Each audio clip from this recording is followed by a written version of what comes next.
எல்லாருக்கும் வணக்கம். வேதங்கள் ரொம்ப கஷ்டம். ஓகே. ஏன்னா அது படிச்சு தெரிஞ்சுக்கிறதுக்கு ரொம்ப கஷ்டம். பிளஸ் நெறைய ரிச்சுவல்ஸ் இருக்கு, சம்பிரதாயங்கள் இருக்கு. அதெல்லாம் எல்லாராலயும் பண்ணி கத்துக்க முடியாது. சரியா?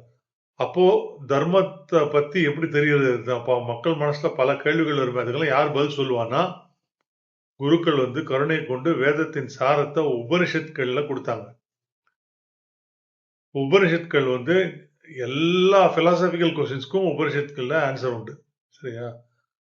அப்புறம் தான் ரியலைஸ் பண்ணாங்க. உபநிஷத்துக்களுக்கும் ஓரளவு படிக்கிறவங்களுக்கு அது புரியும். ஒரு குருவோட துணை கொண்டு படிக்கிறவங்களுக்கு புரியும். ஆனா சாதாரண மக்களுக்கு அவங்களுக்கு தர்மத்த பத்தி எப்படி தெரியும்? அதுக்கு தான் இந்த உபனிஷத்துக்களின் சாரத்தை எடுத்து இதிகாச புராணத்துல சேர்த்து கதையாவே குடுத்தாங்க. அதாவது இதிகாச புராணத்துல வர கதை மாந்தர்கள் எல்லாமே இந்த தர்மப்படி வாழ்ந்து காட்டியிருக்காங்க. இது பிராக்டிகல் எக்ஸ்போஷர் டூ தர்மா. இதிகாச புராணம். இது உபனிஷத்கள் textual exposure to dharma. Source வேதம். இப்படிதான் நம்ம ஸ்ட்ரக்சர் பண்ணதுனால தான் இன்னி வரைக்கும் வேதம் தர்மமும் தழைச்சோங்கி இருக்கு நம்ம தேசத்துல. இனிமேலும் இருக்கும்.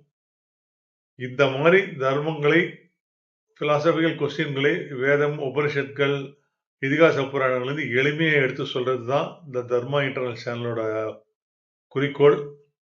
அதனால இந்த வீடியோ லைக் பண்ணுங்க, கமெண்ட் பண்ணுங்க, ஷேர் பண்ணுங்க. தர்மா இன்டர்னல் சேனலை சப்ஸ்கிரைப் பண்ணி பாருங்க.